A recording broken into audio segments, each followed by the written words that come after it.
नमस्कार, मैं राहुल गांधी। ये चुनाव लोकतंत्र को और संविधान को बचाने का चुनाव है। एक तरफ बीजेपी और आरएसएस जो लोकतंत्र को खत्म करने की कोशिश कर रही है और संविधान को नष्ट कर रही है, और दूसरी तरफ कांग्रेस पार्टी और इंडिया अलायंस जो संविधान को और लोकतंत्र को बचा रही है। कन्याकुमारी से कश्मीर तक हम पैदल चले, 4000 किलोमीटर चले, मणिपुर से महाराष्ट्र चले, आपसे बातचीत करके आपके दिल के अंदर जो था उसको सुनकर हमने क्रांतिकारी मैनिफेस्टो बनाया है। ये आपका मैनिफेस्टो है, कांग्रेस पार्टी ने बनाया है, मगर आवाज आपकी है। 5 गारंटीज दी हैं हमने। नरेंद्र मोदी जी ने 22-25 लोगों को अरबपति बनाया। हम करोड़ों महिलाओं और युवाओं को लाखपति बनाने जा रहे हैं। किसानों को गारंटी लीगल एमएसपी दे रहे हैं, उनका कर्जा माफ कर रहे हैं, मजदूरों को मिनिमम वेज 400 रुपए की दे रहे हैं। तो ये देश को बदलने का मैनिफेस्टो है, क्रांतिकारी मैनिफेस्टो है।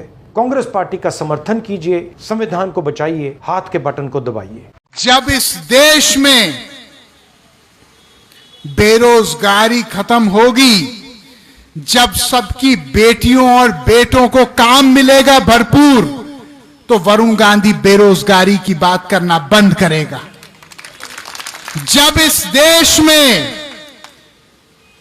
जो आज सरकारी नौकरियों 10 सरकारी नौकरियों में से 7 सरकारी नौकरी केवल संविदा पे रेवड़ी की तरह बांटी जा रही हैं,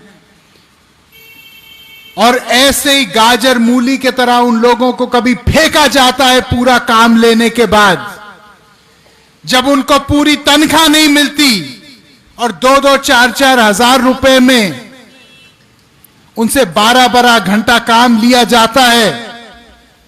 तो वरुण गांधी अगर ये नहीं बोलेगा तो फिर इस राष्ट्र का झंडा उठाने का संकल्प मैंने कैसे किया अपने हाथ में। अगर हम लोग भ्रष्टाचार के खिलाफ बोलते हैं, क्योंकि हम मानते हैं कि ईमानदारी और राष्ट्रभक्ति ये दोनों सगी बहनें हैं। अगर मैं ना कांग्रेस के खिलाफ हूं, ना पंडित नेहरू के खिलाफ हूं, उसी सोच से पल बढ़ के मैं आजादी की लड़ाई में आया। लेकिन जब केंद्रीकरण की राक्षसी ताकत इतनी बढ़ जाती है कि आम आदमी उस ताकत से दूर हो जाता है, तो कभी भी देश का गरीब आदमी अपने जंजीरें नहीं तोड़ सकता। भाइयों, हम इसलिए सांसद नहीं बने हैं कि हम मंच की बात आप तक पहुंचाएं। हम सांसद इसलिए बने हैं कि आपकी बात मंच पर बोल पाएं। अगर ईमानदारी नहीं होगी तो राष्ट्रभक्ति भी नहीं हो सकती। जो लोग कमीशन खाते हैं, जो लोग पहले कच्चे मकान में रहते थे, फिर जनप्रतिनिधि बनने के बाद अरबों के महल बना रहे हैं, जो कॉलोनियां काट रहे हैं, जो लोगों का हक छीन रहे हैं, अगर वरुण गांधी आवाज नहीं उठाएगा तो क्या ये लोग आवाज उठाएंगे? मैं राजनीति में इसलिए नहीं आया क्योंकि राजनीति एक पेशा है। ना मैं राजनीति में कुछ बनने आया, मैं राजनीति में आया तो इस मिट्टी की खुशबू जो मुझे लगती है, इसका मान सम्मान बढ़ाने के लिए मैं आया हूं। मैं इसलिए आया हूं ताकि अगर कोई माय का लाल हिंदुस्तान को अंदर से दीमक की तरह खा रहा है, तो हम नाम लेके और उसका काम लेके भी बोलेंगे और डंके के चोट पे बोलेंगे। हमारे देश में आपके बाप दादाओं ने, आपके मां और दादियों और नानियों ने अपने कंगने बेच दिए। इस देश की आजादी की लड़ाई में अपनी हड्डियां तोड़वा दी, जेल की सजा काटी, सब कुछ अपना दांव पे लगाया, तब हमारा देश जाके स्वतंत्र हुआ।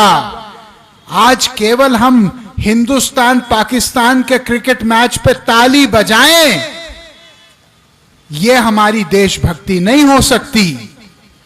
देशभक्ति हमारी तब होगी जब हम अपना सब कुछ दांव पे लगाने के लिए तैयार हों इस देश के लिए।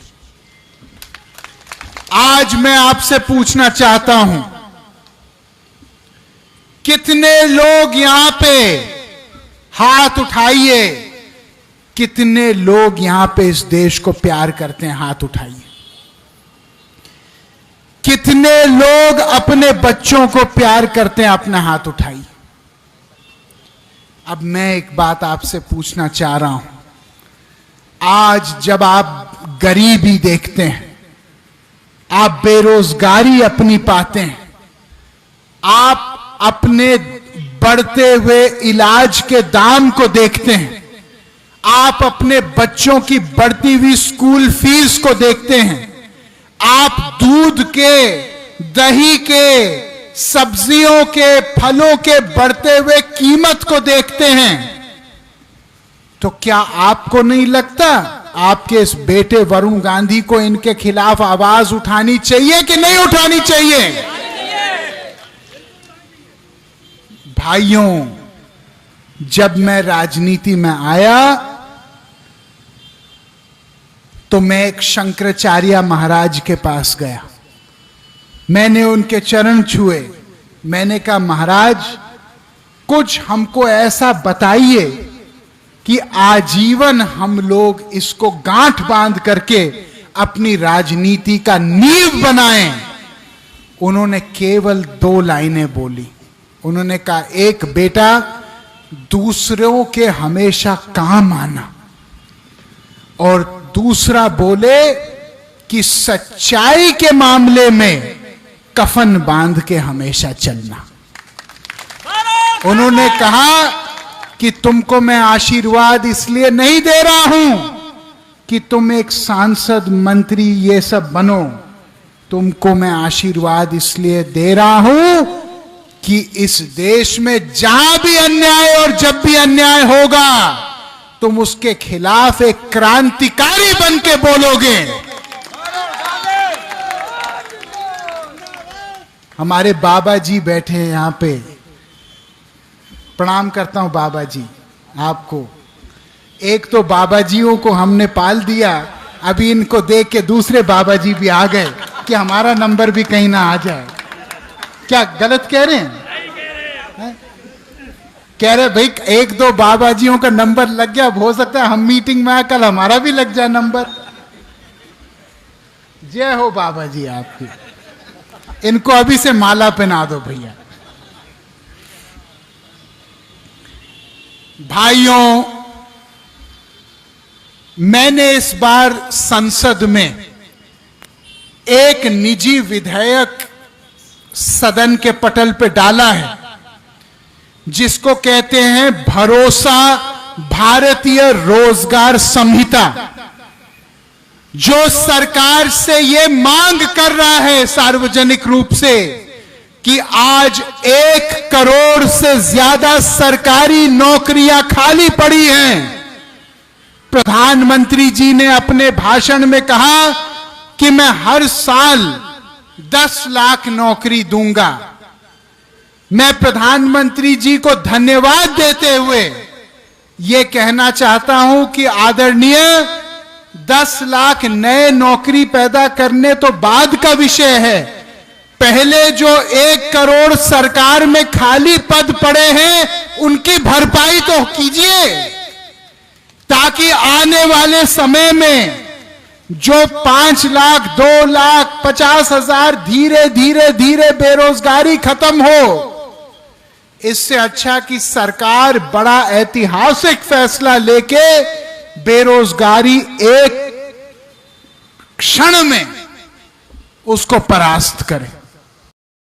दुनिया में वक्फ के जो मेन हब्स माने जाते हैं वो हिंदुस्तान, पाकिस्तान, टर्की और सीरिया, फलस्तीन और मक्का, मदीना ये मेन हब्स माने जाते हैं। उसमें सबसे पहला नंबर हिंदुस्तान का है, जहां सबसे ज्यादा जायदादें वक्फ की हैं। सच्चर कमेटी ने रिपोर्ट में मौजूद है कि जो एस्टिमेशन किया है वक्फ की जायदादों का, वो 60 लाख एकड़ है, 6 मिलियन एकर्स, यानी 24,280 स्क्वायर किलोमीटर की जायदाद है हिंदुस्तान में। 24,280 स्क्वायर किलोमीटर, ये कितना बड़ा रकबा है आप अंदाजा इसका इससे लगा लीजिए कि जो केरला है, केरला का रकबा 38,863 स्क्वायर किलोमीटर है। 60 लाख एकड़ और 24,280 स्क्वायर किलोमीटर। जाहिर है कि बहुत सी जायदादें तो खत्म भी हो गई हैं। उन्होंने सच्चर कमेटी के जमाने में जो रिकॉर्ड्स उनके पास अवेलेबल थे उसकी बुनियाद पर एस्टिमेशन किया है, तो केरला का रकबा 38,863 स्क्वायर किलोमीटर है, तकरीबन आधा पंजाब ये हिंदुस्तान में वक्फ की जायदादें। दुनिया त्रिची जिले में एक गांव है तिरुचेंतुरई। ऐसा गांव है कि ये पूरा गांव ही वक्फ संपत्ति घोषित हो गया, पूरा गांव वक्फ संपत्ति हो गया। गांव वाले भी इस बात से हैरान है कि पीढ़ियों से जिस जमीन पर वो खेती कर रहे हैं, जिस जमीन का मालिकाना हक उनके पास है, वो वक्फ की संपत्ति अचानक हुआ कैसे। ये मामला जब हमारे सामने भी आया ना, तो हमने रिपोर्टर को भेजा, क्योंकि हमको भी लगा कि कहीं ऐसा तो नहीं कुछ गलत बात है। रिपोर्टर ने जाकर बातें पता की, पता चला सही बात है कि पूरा हिंदू बहुल गांव जो है वो वक्फ की प्रॉपर्टी हो गया है।